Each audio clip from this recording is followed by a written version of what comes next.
Hello students, today we shall learn about the topics aplastic anemia and hemolytic anemia.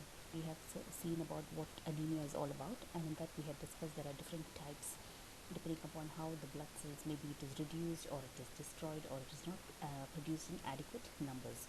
So one such anemia is called as aplastic anemia, and this is an autoimmune disease. So what happens is, meaning of autoimmune disease is nothing but your body tends to attack the healthy cells. It means it is a self-attack, wherein what really is meant to happen is when your body is being invaded by these microorganisms, the body is supposed to be producing antibodies in order to fight these germs. But in turn, what happens? They tend to attack the healthy cells, and that is when the cells are being destroyed and the body is not able to function effectively. So aplastic anemia is one such disorder or a disease in which what happens is the body fails to produce the blood cells in sufficient numbers, and you know that the blood cells are being produced in the bone marrow by the stem cells which is residing there, or which is seen in the bone marrow. And again, when you say deficiency of blood cells, as we all know, in what we have learned in anatomy, the blood cells include your RBCs, your WBCs, as well as your platelets. So when all these blood cells are not being produced in sufficient numbers, condition called as aplastic anemia. Now, what is the etiological factors for this? So it could be due to radiation, excessive radiation or exposure to X-rays, and even chemotherapy treatments, especially when a person has got the malignancies or cancer, and the heavy doses of drugs, even that can actually destroy these cells. Also, exposure to certain toxic chemicals. This could be either your occupation, or when a person is totally involved or indulged in activities which involves pesticides or insecticides or any sort of chemicals, and that is also going to be producing this kind of condition. Use of certain drugs, okay, and again for long-term usage of drugs, that can also cause an effect. Autoimmune disorders, again what happens is when the bone marrow or your immune system is not functioning effectively, or what happens is your immune system is attacking the healthy cells, okay, this may also cause the stem cells to be destroyed. Recurrent infections, which could be any sort of viral infections, and again it could be anything like your HIV or hepatitis. So any sort of infections and repeated infections again could be also the cause of such anemia. Even during the pregnancy, it is seen that the immune system may attack the bone marrow during pregnancy. And when you say attack the bone marrow, means nothing but it is attacking the stem cells, which are again responsible in producing these blood cells. And also it could be sometimes as unknown or idiopathic factors. So these are the for this particular condition. Now, what are the symptoms of due to this particular disorder called as aplastic anemia? Again, it can affect anywhere in the body, because as you know, the blood cells, so it can be affecting you of any portion of your body, which can be your central nervous system, your heart, your kidneys, your skin, your gastrointestinal, anywhere. So when you talk about the brain, then again it could be the patient could be having symptoms like dizziness, fainting, even the yellowing of the eyes. The patient could also be having blood pressure issues, which is nothing but low BP, because of it could even attack the blood vessels. When it attacks the respiratory system, again there could be shortness of breath. If it has attacked the muscular system, yes, definitely weakness and malaise. If it has attacked the gastrointestinal system, again you can see changes in the stool color. And if it has attacked the cardiac system, yes, there could be definitely changes in the heart rate, pulsation.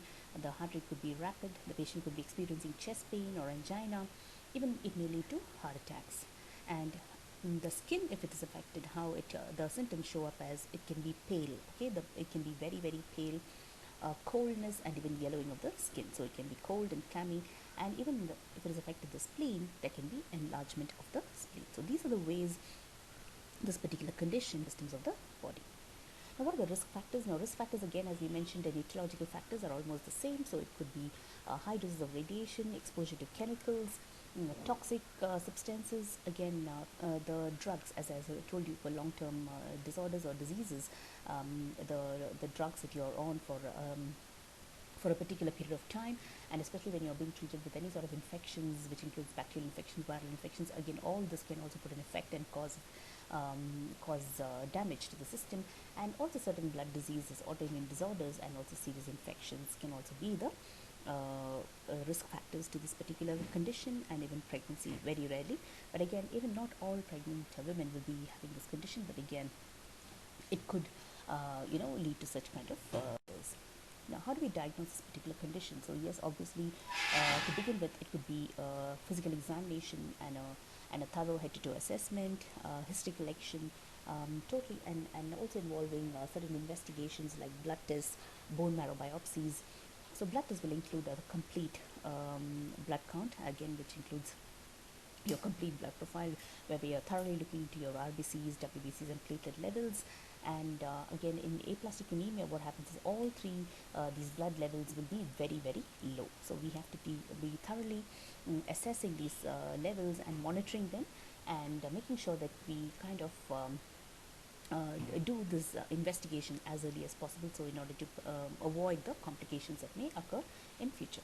Also, a bone marrow biopsy, because as we know that it all begins with the bone marrow, because the bone marrow is not able to produce these blood cells in sufficient quantity. So we really need to know if there is any kind of developmental disorders or anything that is really causing the bone marrow not to produce these blood cells in sufficient quantities. So management, what do we do for this? So in this particular condition, yes, it could be a bone marrow transplantation, immunosuppressive therapy, androgens to stimulate the bone marrow regeneration, and platelet and RBC transfusion. So it is very simple. Now, don't get carried away with these big words. Now, simple thing would be, again, if you're on certain medications, just have it for that particular time and that particular dosage only. We do not extend those medications, because we told that even certain long-term medications can also end up with these conditions. Again, what we told is blood and bone marrow stem cell transplants can also be done. That is again the last kind of remedy when we need to have a stem cell transplant, because again what we are trying to say is, because the bone marrow is not able to produce these cells, that could be a major problem, and so we can do a stem cell transplant as well, just in order to help the bone marrow produce these cells in sufficient quantities. But normally, to begin with, again, if it is an initial stage, then yes, the best thing to do is try to inculcate these lifestyle changes and modifications, and try to make sure that maybe you're having some kind of medications for that to begin with. Again, not just your choice, but again the doctors have to be prescribing those medications, and see how it progresses, along with a good diet, making sure that you're away from all these risk factors or exposure to all these chemicals and all that. So with all that, we just observe the patient, and then if it doesn't work, then yes, you would be ending up having a transfusion, or again immunosuppressive, because when you say immunosuppressive, means what we told you, that this is an autoimmune disease, so your body is trying to attack your own body or your own healthy cells, so we want to stop that from occurring. And also, along with that, as I told you, the last but not the least would be, even if this doesn't work, then yes, the only choice would be a stem cell. Again, as we told in this, again, it's talking to you about the medical management, so it is just depending upon what kind of particular cause it is, or maybe it is related to your if there's any other conditions or comorbidities, and you're treating them appropriately, and making sure that the blood levels are adequate, your hemoglobin count is appropriate, your RBC levels are appropriate, WBC and platelets as well.